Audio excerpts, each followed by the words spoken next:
Good afternoon, and it is afternoon. That's a lot nicer than it was when Tony and Terry were here dropping it off. But this is Steve with Born Again Torinos, and I've been working on this number 44, and I wanted to show you a few things.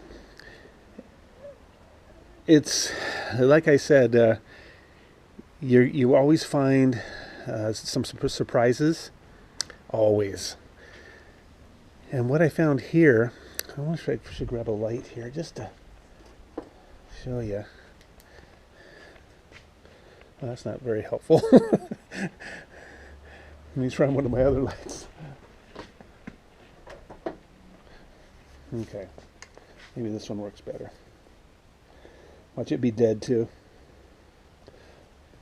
Yeah, it's a little better. There's some things here I don't recognize. Get the light in there. Now, this is obviously Bondo.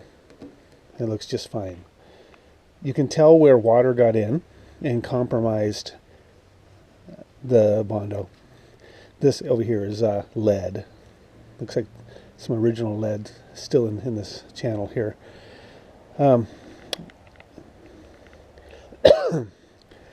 It's very rusty underneath, not through, it's surface scale rust, but that's the problem. And you can see it's very shiny here, right next to it, where he probably made it like that originally, but something compromised it, something went wrong and allowed water to get in. And it's up here too. You can see how it just kind of pulled up. You can see the demarcation line there where as far as it got.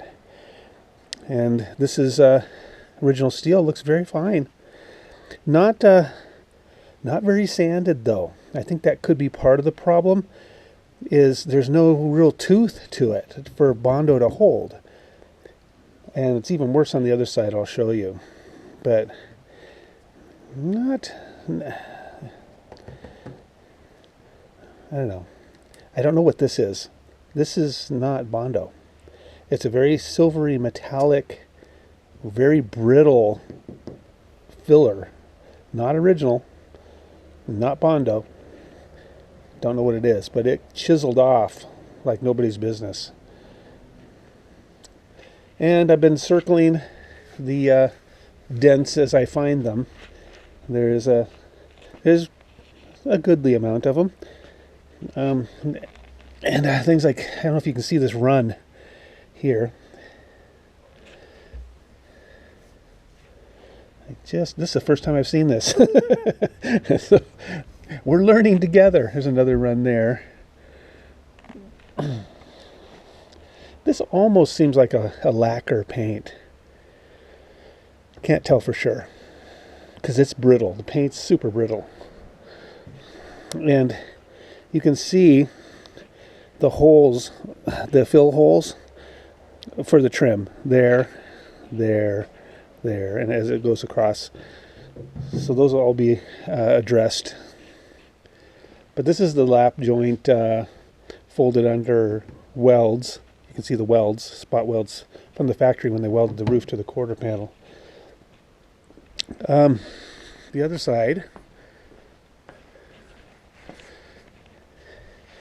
it's pretty much the same story. It's the same. They did the same process. I don't know what this sticky white stuff is underneath. This was underneath the filler, that silvery, you can see the silvery filler underneath the paint. So I don't know how far down that goes. I'm going to find out. I can see here, and I want to show you this. That doesn't even look sanded. So if he welded in, hopefully it's welded in and not just Bondoed in, but you can see the outline of the upper window. Nothing could stick. It's very smooth, glossy steel, and no wonder it's just coming off easily. So we're gonna have to get in there, grind off all the surface rust, and prep it and fill it properly. And this is, you can see that shininess there. That's where I started hitting into the lead, the original lead that goes here. And I took the trim off the windows, and this was a bloody nightmare.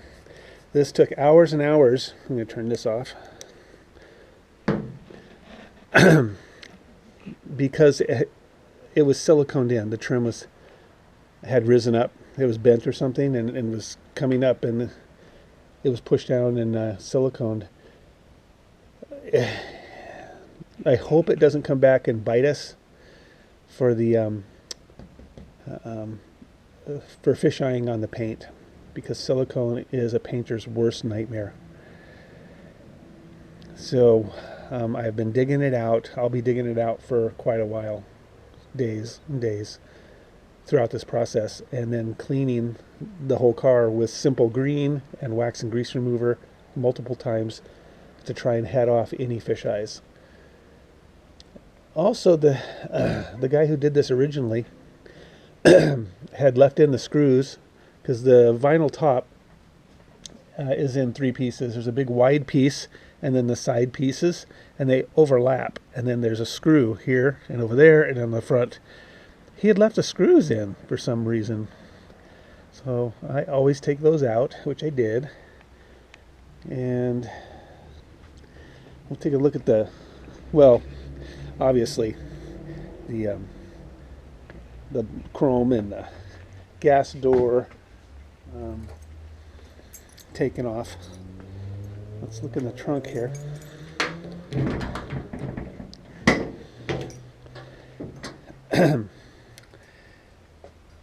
There's quite a bit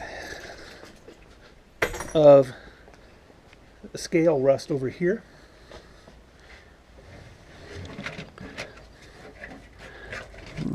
And we got rust holes. 1, 2, 3 rust holes. 4, 5, 6, 7, 8. So Tony had showed that to me already, and over here as well. And I took these these rubber covers off, and this one's rusted, but the rubber cover will cover that. We have a hole here, here, here, over there, over here. So I will fix those. The rubber, it's a piece of steel with rubber on it, rubberized steel that goes here. And then the filler neck cover goes on top of it. It had rusted away. It was in 2 pieces, just crumbled away. But I think the biggest surprise I found is that something has happened to this car at some point. This is a piece of really thin metal that someone has bent and put in place with screws, because this piece is gone. This is what it's supposed to be, where it's actually welded in as part of the body. See, this is 20 gauge steel. It's got some rust there, but nothing that's going to hurt anything. And it's been there a while because he painted over the rust. And this is almost typical of how you find them. This is all just fine. And there's this trim. This is metal with a rubber edge. And it's just it was on the I know it's on all the bromes. I don't usually just see it on a base. I never see it on a base Torino. And I don't remember seeing it on a standard Gran Torino, but this obviously had it. And it just screws in. The guy didn't put all the screws in, and I'm finding that with things all over, like the trim here, missing screws and nuts just to put the stuff back on. And so this only had 3 of the 5 screws holding it on. And it's like they always are. The rubber is rock hard. Nothing you can do about that. But over here, to simulate that, when I took the lights out, this fell out. And this is just a piece of rubber, looks like vacuum line or some kind of, yeah. And they had just stuffed that in there to replicate. This is actually softer and nicer than the real deal that goes there, but It was just stuffed in. I don't even know how they had it in there. So this is gonna work, and no one will be the wiser. It's not gonna affect anything. It's the light doesn't flex or move or anything. But that's another issue, weird thing, is when I took the lights out, they come out as one piece. They're a one-piece unit. And this goes on here, and then it bolts to it. It has these little tiny nuts that hold this thing as one piece. And then you slide the one piece in, and it's done. Well, when I took the nuts off, it all just kind of came out in pieces because those nuts are all missing. So he didn't know how to put the lights back together, I think. And what else we got going on here? I still love this car though. See, he should have taken this off. This rock hard rubber that goes on the trim, that should have been off before it was painted. So we'll get those off. The antenna, for some reason they painted it with the antenna on. So the rubber base has got paint on it. So now it'll be done how it should be done. They just come apart, by the way. They just a pair of vice grips and twist, twist, twist, and the antenna comes off from the cable. Very easy. And got the emblems off, the Ford letters, and the grill's going to come out, and the headlight bezels, and the lights, the side lights.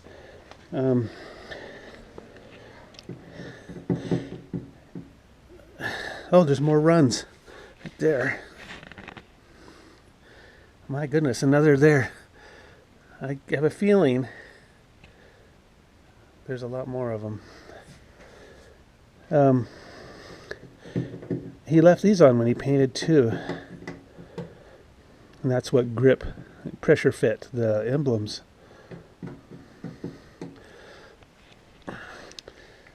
Something else that's a pretty big concern for me, and it may sound like I'm picking it apart, and I'm not. This is a great car. Absolutely fabulous car. It's just things that need... Oh, there's another run. There's some things that need to be done. I can't do this. You see this gap here. I can't get these clips out for the trim because this is... Look at how narrow that is. It's narrower than my pinky, that gap. But over here,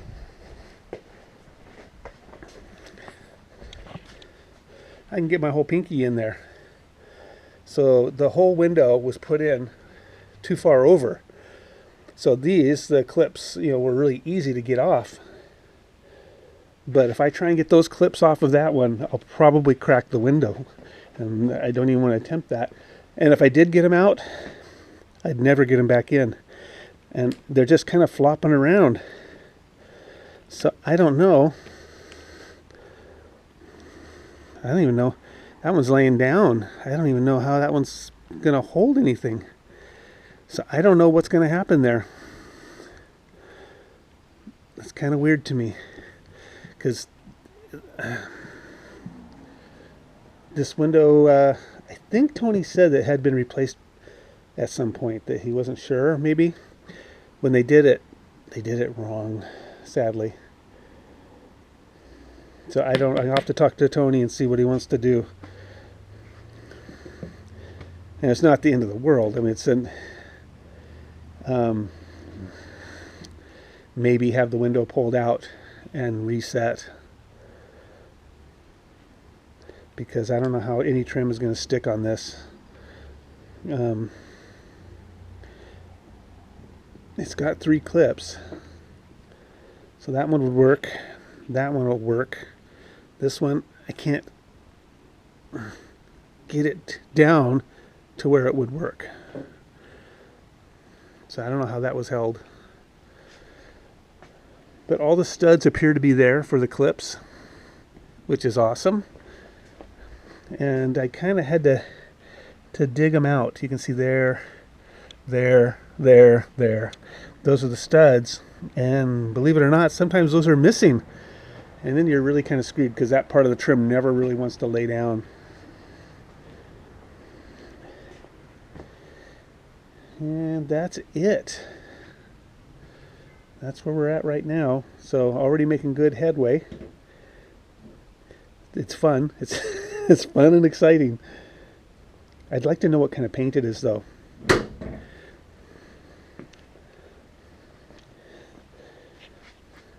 I marked those proud spots. Once we get sanding on it, it's going to reveal a whole lot more. That's actually bubbling there. I gotta know, what did he do here? How did he get that?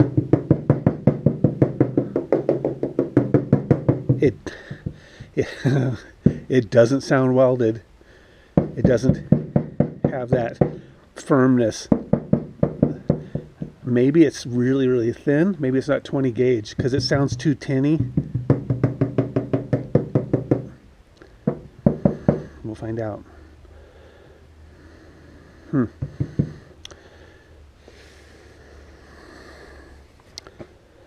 Oh, here's a piece of that silver filler of some kind. Feels this rock hard, very brittle. I don't know, maybe someone knows what that is. Here's that wonderful interior. Isn't that awesome? He showed me one. He has a thing of 8 tracks in the back, and one of them is the David Soul 8-track, which is perfect for this. But the door panels have to come off because I'm going to put the mirrors on.